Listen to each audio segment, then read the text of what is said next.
Starvation, isolation, collapse. On Ukraine's frozen front, a horror story is emerging, not of bullets, but of hunger turning soldiers on their own. Intercepts, images, whispers from the trenches point to something unthinkable. Cannibalism inside the ranks. But is this reality one on a war's darkest propaganda?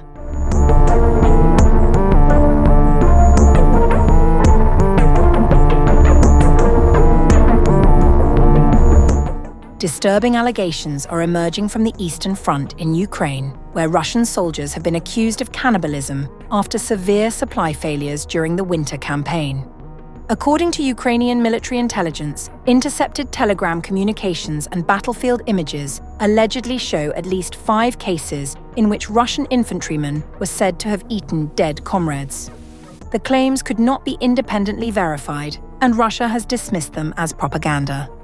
One alleged incident involved a Russian soldier with the call sign Kromoy, who was reportedly found near Mirnorad in Donetsk after killing 2 soldiers and attempting to eat part of one victim. A conflict surgeon who reviewed an image provided to the Sunday Times said, "The injuries in the photograph were unlikely to have been caused by conflict wounds, such as from an explosion. It doesn't look like a blast or a fragment injury. It looks like it has been cut with a sharp knife." In a telegram exchange, an unnamed officer reported the case to Lieutenant Razikov Vladislav Abdulkalikovich, deputy commander of the 5th Brigade's Reconnaissance Battalion. The officer shared several images, including a graphic photo of a severed leg and pictures of a malnourished soldier. The Sunday Times wrote that it analysed the images using specialised AI detection software, which found they were not artificially generated or altered. According to the conversation on the Telegram exchange, the Russian officer said, "There has been an incident in the brigade. In short, one ally killed 2 others, and he cut off a leg and was already trying to eat one of them. In the end, today they went and found the place where he had taken them to the basement, cut off a leg and was already through a meat grinder or something, sitting there, turning it, trying to eat. He opened fire on them when they came to check on him. They killed him." The officer later added, "I have no idea where he got that meat grinder. That's the most interesting part." The commander replied, "Are they not being fed or what? I don't understand." The officer then warned, "Ours will also soon start eating each other. All the guys are skinny. Everyone is on starvation rations." 2 other Telegram conversations included discussion of separate cases of cannibalism. In one conversation, recovered on April 3rd last year, a soldier with the call sign Most from the 54th Motorized Rifle Regiment complained to his commanding officer about having to share a dugout with a specific soldier while based near Bakhmut in Donetsk. "If he were a human being, he could stay here as long as he liked, but he ate a corpse, human meat. I am a Muslim. I don't want someone like that coming into my shelter." On October 8, 2025, the unit commander of the 1437th Motorized Rifle Regiment accused one of his subordinates of cannibalism while stationed in Udachne, near Pokrovsk. "If you had said something, I would have given you a direction on where to go, where to get meat. Why the f*** are you eating coals? Stop f***ing eating people." In a separate message that Ukrainian hackers found on Telegram, the chief of staff of the 55th Motorized Rifle Brigade wrote to a subordinate in December last year, ordering troops, "No alcohol, no drugs, no moving around without identity documents, no cannibalism."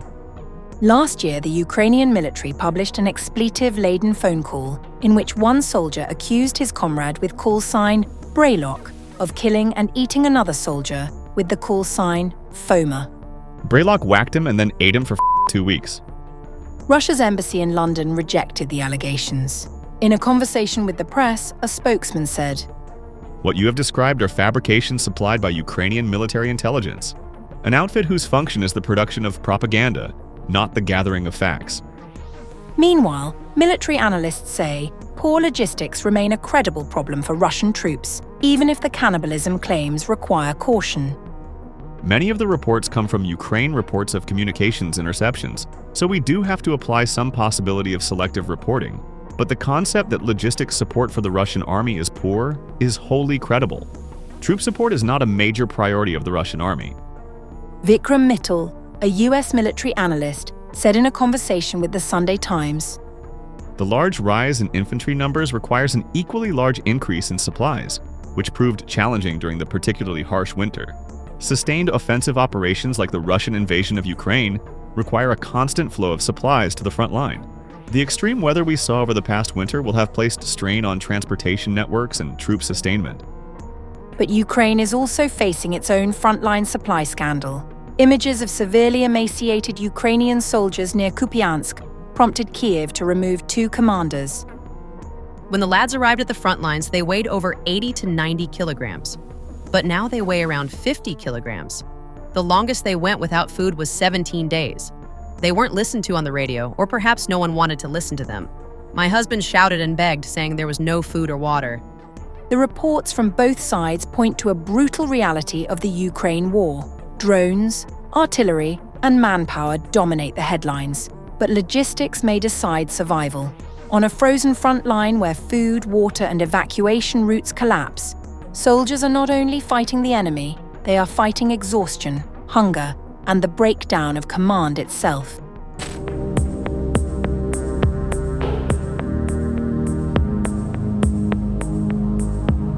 A routine university recruitment session suddenly turned into a moment of shock, disruption, and a warning no one expected. Students gathered to hear from what they believed was a Russian soldier. But what followed was something entirely different. This is the moment a Ukrainian soldier allegedly infiltrated a Russian university event to deliver a stark message to students considering joining the war.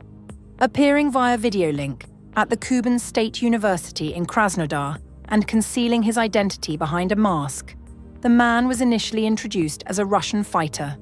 University officials had invited him to speak as part of a recruitment drive aimed at encouraging students to sign military contracts.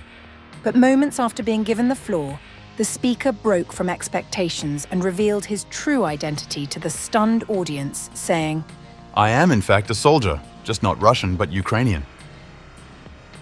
He then issued a direct and chilling warning to those considering enlistment. And I want to tell you, God forbid you go there. I will have to kill you, every one of you who signs this contract. As the situation unfolded, university staff attempted to intervene. Professors rushed to cut the video feed, but were unable to do so immediately. Before the connection was terminated, the speaker delivered a final message. Your faces are all sketched out. The front line hasn't moved for 4 years now, and it's standing still. And honestly, everyone who comes onto Ukrainian soil, we will kill every one of them. Shortly after, the screens in the lecture hall went blank.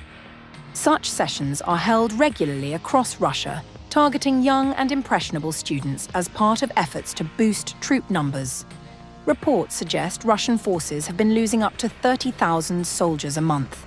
The incident comes at a time of shifting sentiment within Russia. Approval ratings for President Vladimir Putin have reportedly declined, with state-affiliated polling institute FOM indicating that 71% of Russians continue to support him. That marks a 5% drop, the steepest decline since 2019, according to analysts. Much of the decline has been linked to the ongoing war in Ukraine, a topic that remains tightly controlled within the country, with public criticism heavily restricted. Meanwhile, diplomatic efforts to resolve the conflict have stalled in recent weeks. The last summit involving Russia, Ukraine, and the United States took place in Saudi Arabia in February. During those talks, Ukrainian representatives called for a full withdrawal of Russian troops and the restoration of all lost territory. Russia, while signaling a willingness to negotiate, maintained that any agreement must include recognition of the territories it currently occupies. No breakthrough was achieved, though all parties agreed to keep diplomatic channels open.